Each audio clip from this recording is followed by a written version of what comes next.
encore une nouvelle vidéo. Et on se retrouve en Alaska.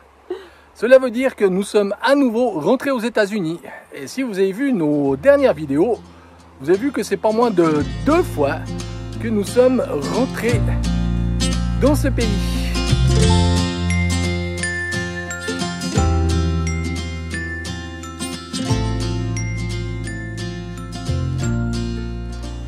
Et puis, si l'on compte depuis le début, enfin le début, Lequel pas début? le tout début, le début de cette saison, c'est la 3e fois que nous pénétrons aux States, une fois par voie aérienne et 2 fois par voie terrestre. Yep. Et puis si l'on voulait commencer par ça, c'était pour dire à ceux qui hésitent à venir aux États-Unis à cause de la situation politique, on dira ça comme ça. On dira ça comme ça.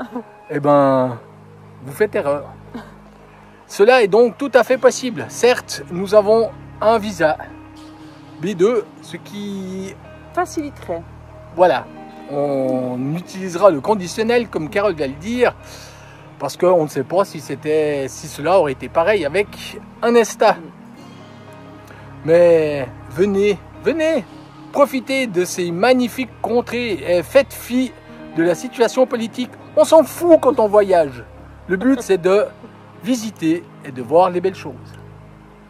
Bien dit, monsieur Chapuis. Sur ce... Eh ben, c'est parti. Ben, il est là, le Deadman. Ouais, je pensais pas qu'il était aussi grand.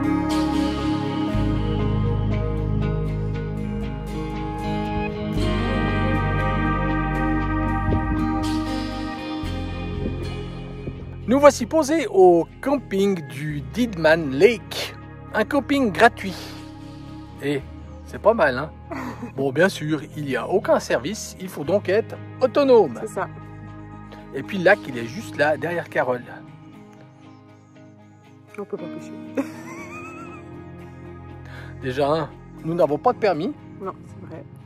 Chose que nous allons peut-être voir demain au magasin, parce que tu peux acheter tes permis au magasin. Surtout, on va voir combien ça coûte. Mais bon, ce serait dommage, hein, parce qu'il paraît que dans le lac où on était avant, il y avait plein de truites arc-en-ciel. On en a vu une sauter d'ailleurs. Oui. C'était pour te narguer, Carole. J'ai mis lunettes à soleil, il y a du soleil. Oh, miracle! Je crois bien que c'est le premier jour où il n'y a quasi pas de nuages depuis que nous avons débarqué à Victoria sur l'île de Vancouver. Cela représente pas moins de 5 semaines. On en profite. Nous sommes au bord de la Tanana River. C'est le plus gros affluent qui se jette dans la Yukon River. Et oui, la Yukon River prend sa source dans le lac Atlin, en Colombie-Britannique, avant de traverser le Yukon, de traverser tout l'Alaska pour se jeter dans la mer de Bering, soit un parcours de 3500 km. Et puis, vous savez, c'est là où les saumons remontent la rivière. Imaginez le parcours que ces petits poissons deviendront font. À propos de l'eau, dans la région, il y a énormément de lacs et d'étangs. Pourquoi ça? Est-ce que la région est véritablement humide? Eh ben, pas autant que ça au niveau de la pluviométrie. C'est plutôt au niveau du sous-sol. Si ces lacs et ces étangs restent en surface, c'est parce que l'eau ne peut s'échapper par le sous-sol. À cause de quoi? À cause du pergisol ou du permafrost, empêchant les eaux de s'écouler, les terres étant gelées en profondeur.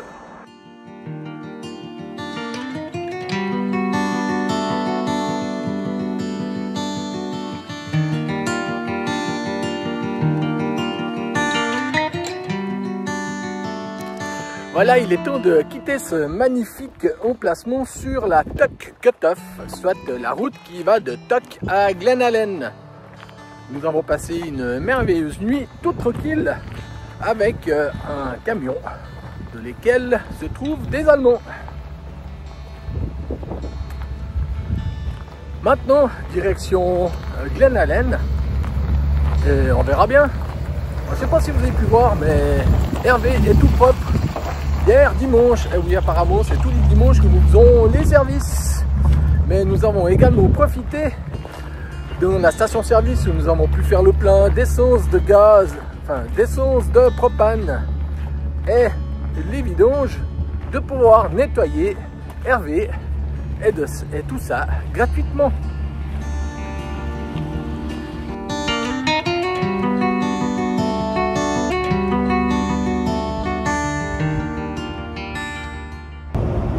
Alors, une ville qui s'appelle Tuk, cela peut paraître bizarre. Tout simplement, il s'agit du nom donné par une Première Nation, du nom de Athanascan, et qui signifie eau.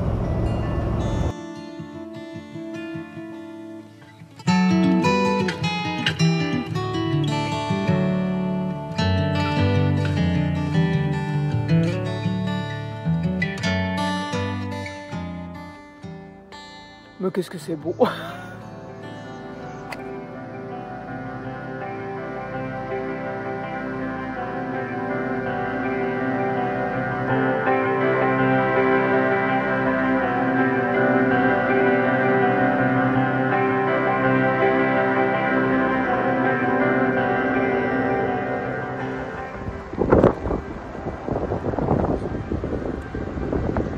Est-ce que ça a été un rêve pour moi? Oui. Je pense que c'est le premier endroit qu'on fait où on peut pêcher le saumon avec d'autres personnes. On a notre permis en poche. Yes! Alors, cette première expérience de pêche aux rivières, en Alaska, hein, typiquement l'américaine, tous alignés au redognon. Qu'est-ce que t'en penses? Ben, c'est cool. Au moins on est dehors, même si on pêche pas de poisson.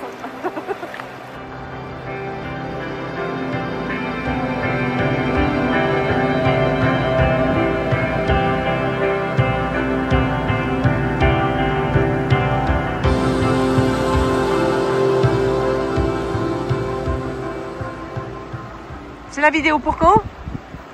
Bah, c'est celle de la semaine dernière. Du pas de poisson. Ou dans celle-ci ou maintenant? Non, là maintenant. Non. Puis il faut faire une petite pause parce que... Ah, ça souffle. Mais ça fait bien 1h30 que... ou même 2 heures qu'on a commencé cette pêche. Ça donne rien. Nous avons quitté la rivière Kutlina où nous avons fait piètre figure. Et oui, pas rien, alors rien du tout. Pourtant nous avons remis ça ce matin. Et ben, la seule chose que nous avons réussi à faire, c'est perdre chacun un leurre dans les pierres. Ce qui fait que maintenant on doit retourner au magasin. Donc cela nous a permis d'apprendre auprès de nos chers voisins comment pêcher le saumon dans les rivières, car c'est une première pour nous. C'est toute une technique. Hein. Ah oui, quelle leurre utiliser, comment lancer. Nous nous dirigeons en direction de Valdez, pardon, Valdez, comme ils le disent ici. L'autre jour j'ai dit Valdez, on m'a regardé avec des gros yeux. Donc en direction de Valdez, au bout d'un fjord, et oui, encore un. Nos voisins ce matin nous ont dit qu'ils appelaient ça la petite Suisse. Par contre, il ne fallait pas s'attendre à trouver le soleil. Cependant, la route pour y aller est de toute beauté. Celle-ci est entourée de montagnes à gauche, à droite, devant, derrière, partout. Vous voulez voir ça? Bon, on vous met quelques images.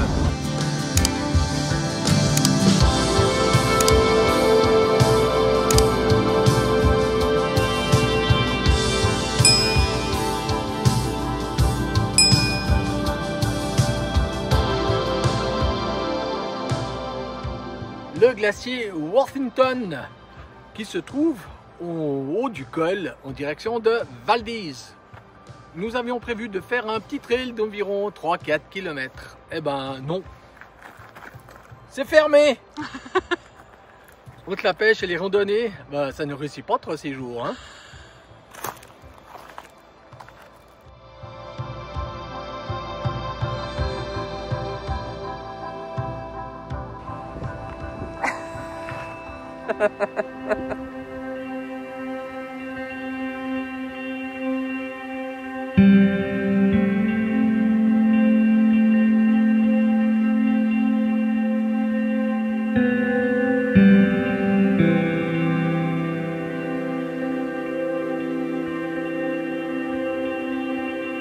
Alors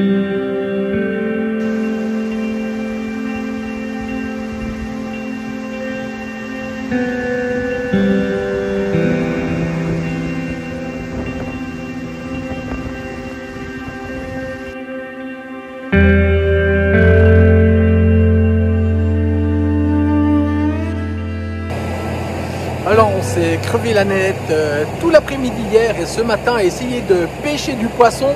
Ils sont tous là. Mais là c'est le festival ou le buffet pour les lions de mer. Nous on n'a pas le droit de pêcher. Au final ne manque que les ours. Et pourquoi tous ces saumons se trouvent ici? Tout simplement nous sommes à l'embouchure au départ d'une rivière, mais dont la remontée est barrée parce que juste là, il s'agit d'une pisciculture.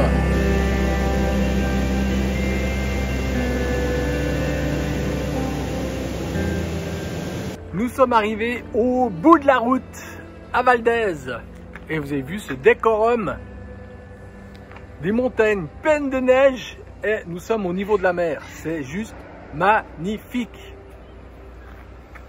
Ici, tu peux aller pêcher le lingcod ou la morulingue. Ben, il est pas beau hein, comme poisson. Est-ce qu'il est bon? J'en sais rien. Ici, il le sèche. Et surtout à Valdez, ils font un concours de pêche. Tu peux attraper ces bestioles qui peuvent vivre jusqu'à 25 ans au fond de la mer. Ces poissons peuvent peser jusqu'à 300 livres, soit environ 135 kg. La vache! Et on les a vus découper, ça fait des filets, mais alors comac. Et l'épaisseur, c'est rien que ça. C'est-à-dire que si tu veux te faire un sashimi avec, et ben ça suffit, t'as mangé. J'ai précisé que nous étions au bout de la route, mais pas tout à fait, car il est possible de prendre le ferry pour aller jusqu'à Whittier. C'est ce qu'on avait prévu de faire d'ailleurs, mais c'est complet pour les 3 prochaines semaines. Mais les gens, ils réservent quand? Donc, nous, ce que l'on va faire, c'est aller, retour, jusqu'à Glen Allen.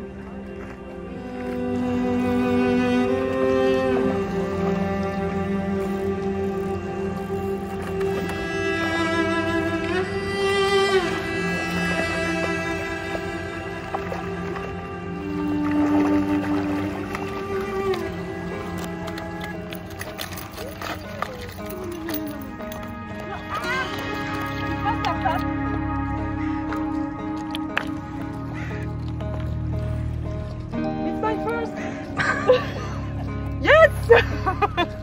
Bon, mais c'est quoi? C'est un saumon silver. Et moi aussi, je l'ai eu, mon premier saumon. Quelle horreur, assassin. Non, mais tu vois les bons filets qu'on va pouvoir se faire avec ça. Ouais. La vache. C'est vrai. Plus de 4. On a le droit à combien par jour? Je crois que c'est 3 par jour, mais 6 sous possession. Ok. Bon, on est 2, hein. On est 2. Donc on peut jusqu'à 12. Ouais, mais on va pas acheter. On va pas pêcher autant.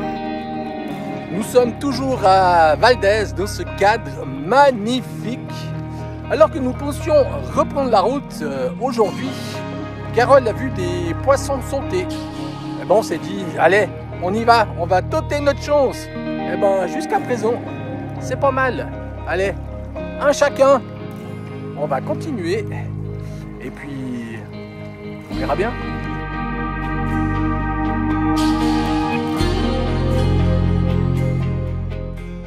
Nous nous sommes arrêtés à 2 poissons, soit un chacun.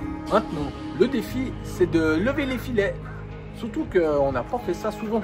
Parce que les poissons que nous pêchions en Norvège, étaient quand même un peu plus petits. Sauf les lieux qui étaient un peu plus gros. Et c'est là où on a appris à lever les filets. Hier, on a passé notre après-midi à regarder les pêcheurs du coin, à lever les filets des saumons. Et regardez, c'est pas mal. Oui, tu voulais retirer quelque chose? Non, non, oh, c'est dégueulasse, tu vas pas mettre ça. Hein.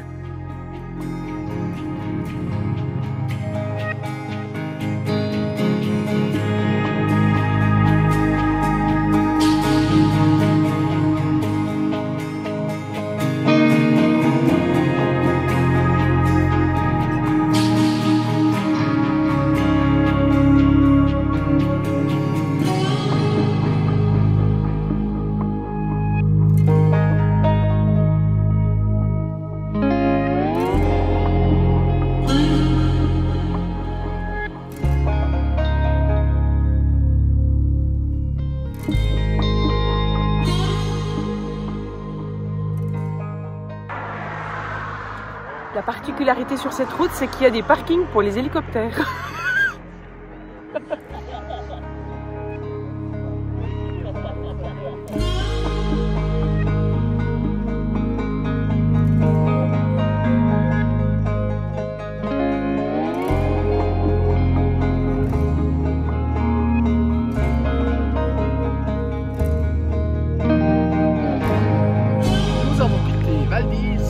Remonter jusqu'à Glen Allen. Et oui, comme on l'a déjà dit, si tu vas jusqu'à Valdez et que tu ne peux pas prendre le ferry, tu fais un aller-retour. Depuis Glen Allen, nous avons pris la Glen Highway, soit une route scénique de l'Alaska. Il est vrai que jusqu'à présent, je pense sur les 50 premiers miles, la route, elle n'est pas féroce ou terrible. Mais là, ça fait bien une dizaine de miles où les paysages ont changé.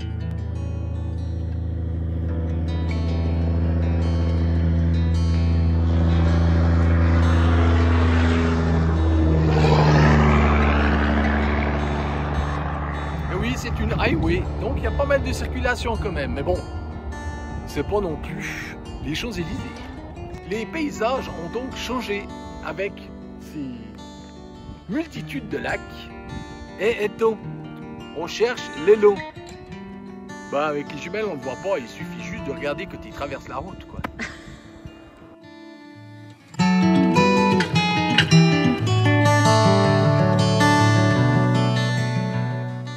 Et puis dans ces montagnes se trouvent des glaciers qui sont magnifiques.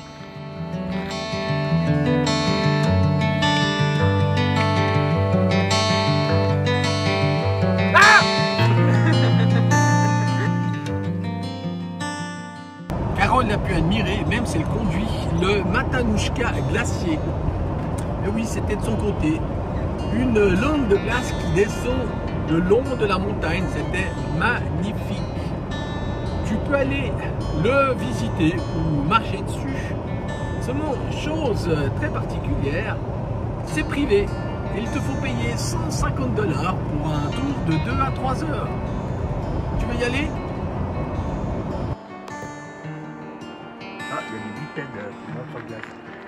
Il y a des bipèdes.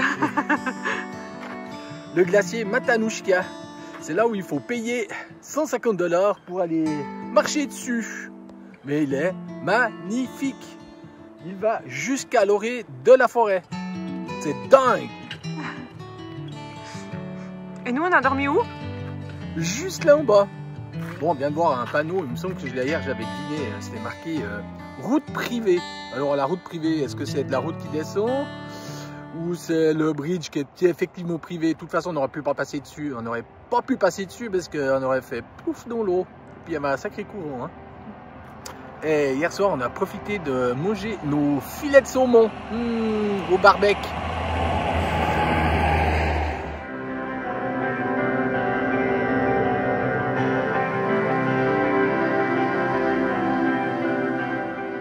Et la rivière au bord de laquelle nous avons dormi est la Matanushka River, soit celle qui descend directement du glacier. Eh ben, il y a un sacré débit, hein.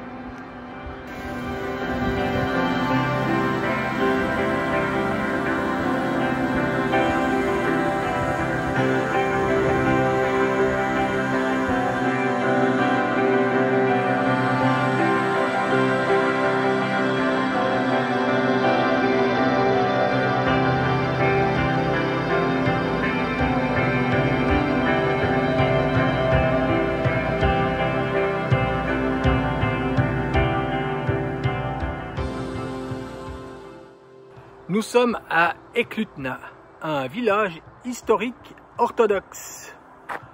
On ne vous a pas encore parlé de l'Alaska, le 49e État des États-Unis.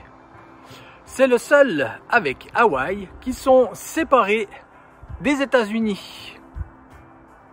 L'histoire de l'Alaska est particulière. C'est en 1741 que Vitus Bering, un Danois, le premier Européen à débarquer en Alaska. Cependant, celui-ci travaillait pour l'Empire russe, C'est pourquoi l'Alaska est devenu russe à cette époque-là. C'est en 1867 que les Russes vendirent l'Alaska aux États-Unis pour la modique somme de 7,2 millions de dollars de l'époque. Mais ce n'est qu'en 1959 que l'Alaska est devenu le 49e État des États-Unis. Tout petit l'Alaska, tout petit. 1 717 000 km². Cela fait près de 42 fois la Suisse. On est tout petit. Ou plus de 3 fois la France. C'est immense. Mais il n'y a que 740 000 habitants dans cet état, dont 40% vit à Anchorage, qui n'est pas la capitale, car c'est Juneau. Mais cela représente 0,4 habitants au kilomètre carré. Autant dire qu'il y a de la place, hein. Même si toutes les parties qui se trouvent en dessus, eh ben, ça doit pas être terrible pour y vivre. Là se trouve l'église Saint-Nicolas. Alors c'est typiquement russe. D'ailleurs, si vous allez voir celle de Moscou, elle est magnifique. Je parle de la cathédrale. Cette église orthodoxe a été construite en 1870 et a été déplacée ici en 1892. Alaska est la version russe du mot Aléout Alakshak. Les Aléouts étant les Inuits qui vivent dans les îles aléoutiennes. Vous savez, la ribambelle d'îles qui suit l'Alaska. Et puis, avez-vous déjà vu le drapeau de l'Alaska? Et il ressemble pas mal à celui de l'Europe, hein, je dirais. Bleu avec des étoiles. Et ces étoiles représentent la grande ours ainsi que l'étoile polaire. C'est normal, ici nous vivons dans un climat polaire aujourd'hui. Les températures ont par ailleurs augmenté de 1,6 degré depuis 1950 en moyenne. Bien que nous soyons dans un village historique, orthodoxe, soit russe, ici il n'y a pas de Lada, Gaz, Tamgaz, mais des pigeons.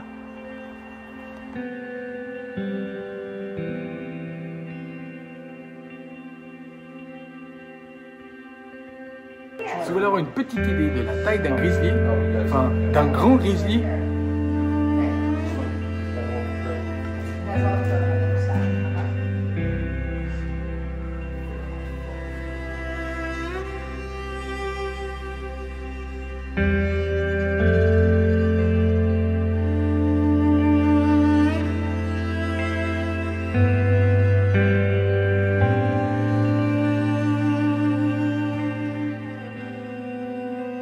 nous nous retrouvons à nouveau au bord d'un fjord pour finir cette vidéo. Nous sommes ici. Vous voulez savoir où c'est ici? Il faudra revenir la semaine prochaine.